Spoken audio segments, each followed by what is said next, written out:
warahmatullahi wabarakatuh. Halo semua komania, kembali lagi di YouTube channel Koperasi Mahasiswa Giri Widyarta UPN Veteran Jawa Timur. Sebelum kita melangkah terlalu jauh, perkenalkan dulu nih, karena katanya kalau tak kenal maka tak sayang kan ya. Nah, aku Vinda Chandrawati yang akan membawakan episode podcast kali ini, yaitu tentang Talks with Anggota. Oke, pada episode podcast kali ini kita akan ngobrol bareng dua narasumber kita nih, yaitu ada Kak Nabila Karimah dari angkatan 2019 dan Kak Setia Cindy Kurniawan dari angkatan 2020. Aku mau dong kakak-kakak narasumber yang udah hadir di sini memperkenalkan diri juga ke orang mania, biar para mania juga makin kenal dan dekat kan ya. Nah, seperti yang udah dibilang di awal tadi, kalau tak kenal maka tak sayang gitu ya. Nah, mungkin mulai dari Kak Nabila dulu nih Kak, silakan menyapa para kompannya. Halo semuanya, perkenalkan nama aku Nabila Karimah, biasa dipanggil Nabila, dari jurusan Manajemen Angkatan 2019. Salam kenal semuanya. Salam kenal Kak Nabila. Nah, kalau boleh tahu nih, nama panggilannya Kak Nabila Karimah ini siapa Kak? Apakah benar Kak Nabila atau dipanggil gimana nih Kak?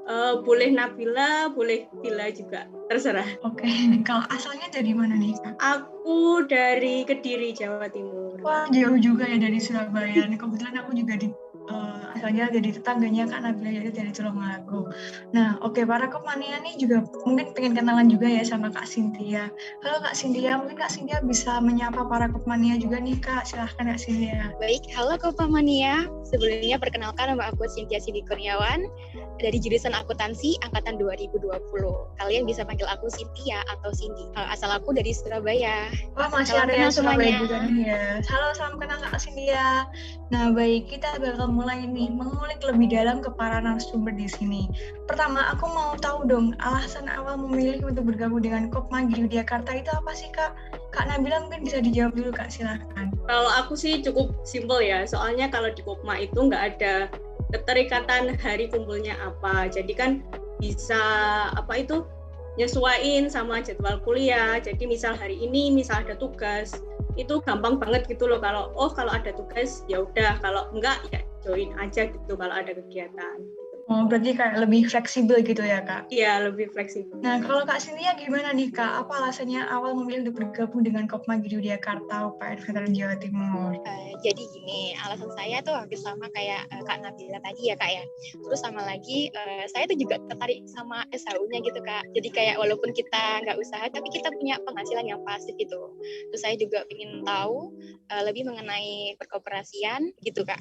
Dan juga menambah relasi dengan jurusan lain di UPN. Wah, menarik sekali nih jawaban dari Kak Cynthia.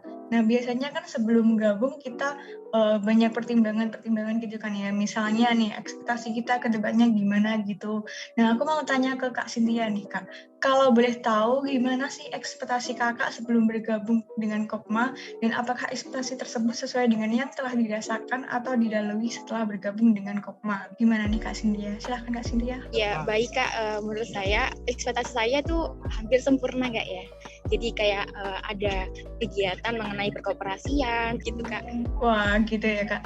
Nah, dengan pertanyaan yang tidak berbeda, kalau menurut Kak Nabila gimana nih Kak Nabila? Kalau ekspektasiku itu lebih ya. Awalnya aku itu ikut Kopma kiranya cuma ya belajar tentang perkoperasian aja, tapi ternyata kita juga diasah gitu soft skill-nya yang dapat membantu perkuliahan kita juga gitu sih. Menarik nih ekspektasi dari kakak-kakak narasumber di sini.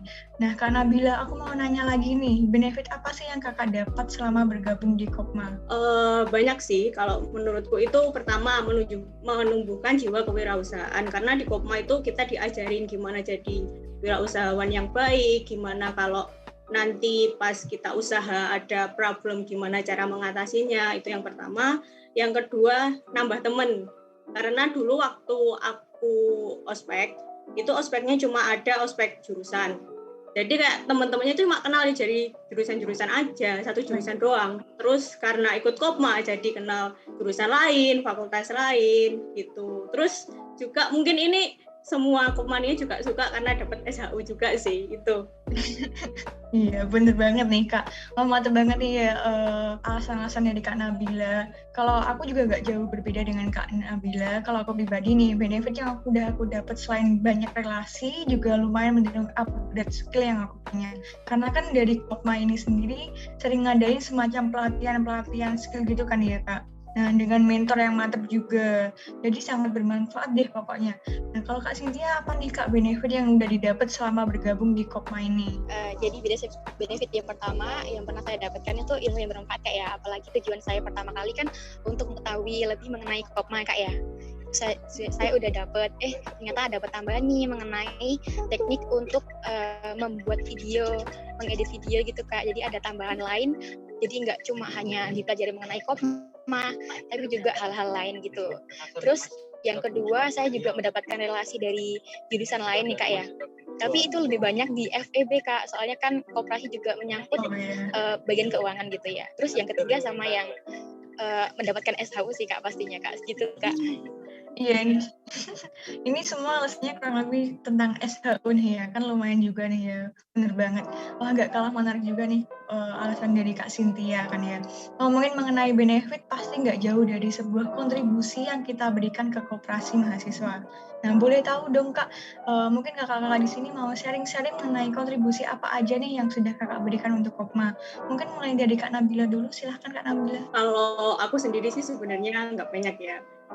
Ikut Iksar yang pertama, yang kedua sebisa mungkin bayar simpanan wajibnya itu rutin gitu antara tanggal 1 sampai tanggal 10 kan dapat juga kan poin keaktifan. Terus selanjutnya dulu waktu masih kuliah offline itu kalau kita belanja di Kopma itu suruh scan kartu tanda mahasiswa, itu katanya bisa nambah poin keaktifan sama SHU. Itu sih yang aku suka. Ih, seru banget nih yang belanja waktu offline nih. Aku jadi gak sabar buat offline juga nih Kak. Soalnya kan dari kemarin-kemarin juga online terus. Nah, kalau Kak Cynthia gimana nih Kak? Kalau aku pribadi nih, aku bakal ngikutin sih. Kontribusi aku ngikutin semua program kerja yang ada di Kopma. Sebagai contoh itu rapat itu Kak. Rapat-rapat RAT. Terus kegiatan awal aku semester 1 kan ada KSK Kopma. Terus di Sarkop, di Kemenkop. Terus yang lagi ada UG Expo, UKM Kopma. Terus yang terakhir ini Kak, saya sedang melakukan magang di bagian JPU. Gitu Kak. Nah, seru banget ya Kak Cynthia nih kalau dengar kontribusi-kontribusi dari Kak Cynthia. Nah, bisa nih jadi inspirasi para Kopmania biar kontribusinya lebih mantep. Dari sini kan jadi lumayan dapat gambaran juga kan ya. Nah, terkait kontribusi tadi kan banyak ya yang udah diberikan oleh Kak Cynthia dan Kak Nabila di sini. Mungkin nggak sih kalau kakak-kakak di sini sudah mempunyai planning ke depan untuk bergabung dalam kepengurusan? Kak Cynthia gimana nih Kak? Kakak kan juga sudah mengikuti program magang juga nih Kak. Ada nggak planning untuk bergabung ke dalam kepengurusan? Kalau saya pribadi masih bisa ya, tapi saya pribadi nggak mau gitu jadi ketua atau sekretaris gitu yang inti-inti gitu. Jadi planning saya buat kedepannya itu memaksimalkan lagi manajemen dan struktur organisasi, mengajak Kopma untuk lebih aktif dan responsif, serta kegiatan yang ada, serta memperluas jangkauan dalam sistem penjualan pada Kopma, begitu Kak. Oh, seperti itu ya Kak. Oke, kalau Kak Nabila gimana nih Kak? Ada nggak planning untuk bergabung dalam kepengurusan? Kalau aku sih kayaknya belum ya, soalnya bentar lagi mau semester terakhir, jadi nanti takutnya keteteran atau gimana, jadi belum. Oke, baik. Teman-teman Kopmania bisa dapat nih poinnya. Apapun planningnya, tetap lakukan yang terbaik untuk proses yang maksimal. Seperti itu ya teman-teman. Nah, negara kita kan sekarang ini sedang berjuang melawan pandemi COVID-19, yang dimana dengan adanya pandemi ini, banyak kegiatan yang terhambat dan beralih ke sistem digitalisasi atau online. Baik kegiatan kerja, sekolah, atau bahkan kegiatan keorganisasian kayak Kopma ini. Nah, bagaimana sih menurut kalian tentang pelaksanaan rapat ataupun acara yang berkaitan dengan Kopma yang harus dilaksanakan secara online? Ada nggak sih Kak kendala-kendala dalam pelaksanaannya? Kalau menurut Kak Nabila gimana nih Kak? Kalau emang terpaksa harus online karena nggak bisa kumpul banyak orang ya nggak apa-apa sih. Yang penting kan intinya dapat apa yang ingin didapatkan gitu. Kalau kendalanya sih sejauh ini alhamdulillah nggak ada sih tiap aku ikut rapat, jadi aman-aman aja. Iya, alhamdulillah. Oke, kalau kepandangan dari Kak Cynthia gimana nih Kak? Kalau aku pribadi, kalau rapat kan harus dibicarakan gitu ya.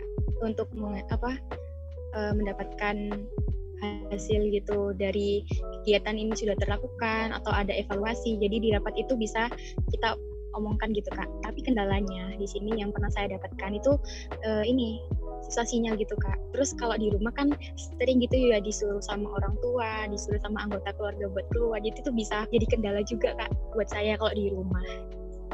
Kan ke online gitu Kak. Oh iya, yes. Pastinya pandemi COVID ini bikin kita semua sedih ya. Nah, semoga negara kita segera membaik dan semua bisa berjalan dengan normal. Last but not least, aku mau denger dong saran dan harapan kakak untuk Kopma ke depannya bagaimana. Karena bila dulu nih Kak, silahkan Kak.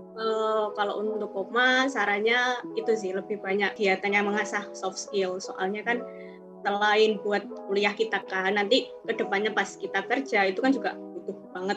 Jadi aku sih pengennya itu diperbanyak aja kegiatan yang mengasah soft skills. Terus harapannya semoga Kopma dapat mengalami kemajuan dan Kopma bisa menjadi tempat mengembangkan inovasi-inovasi baru untuk anggota-anggotanya yang benar-benar bisa memberikan manfaat yang real bagi seluruh anggota Kopma dan juga mahasiswa UPN Veteran Jawa Timur. Oke, kalau Kak Cynthia gimana nih Kak? Apa sih harapan dan saran untuk Kopma ke depannya? Jadi saran saya itu lebih meningkatkan kualitas lagi dalam kepengurusan. Lalu itu Kak, menambah lagi ilmu mengenai soft skill dan hard skill yang seperti dikatakan oleh Kak Nabila. Kemudian harapan saya untuk Kopma ke depannya adalah semoga Kopma GWK selalu berkembang dan maju untuk ke depannya sehingga dapat menciptakan SDM yang kreatif dan inovatif serta memiliki kualitas yang terbaik. Begitu Kak. Oke, terima kasih Kak Cynthia. Yang pasti harapan dan saran baik sangat dibutuhkan untuk membangun Kopma yang lebih baik lagi. Sekian podcast episode kali ini. Saya ucapkan terima kasih kepada Kak Nabilatul Karimah dan Kak Cynthia Cindy Kurniawan yang sudah meluangkan waktunya untuk menjadi narasumber kita pada podcast episode kali ini. Sekali lagi saya ucapkan banyak-banyak terima kasih. Sampai jumpa di episode podcast berikutnya. Dan jangan lupa like, subscribe, dan komen di YouTube channel Kopma GWK UPN Veteran Jawa Timur. Wassalamualaikum warahmatullahi wabarakatuh. Bravo Kopma, bravo, bravo, bravo.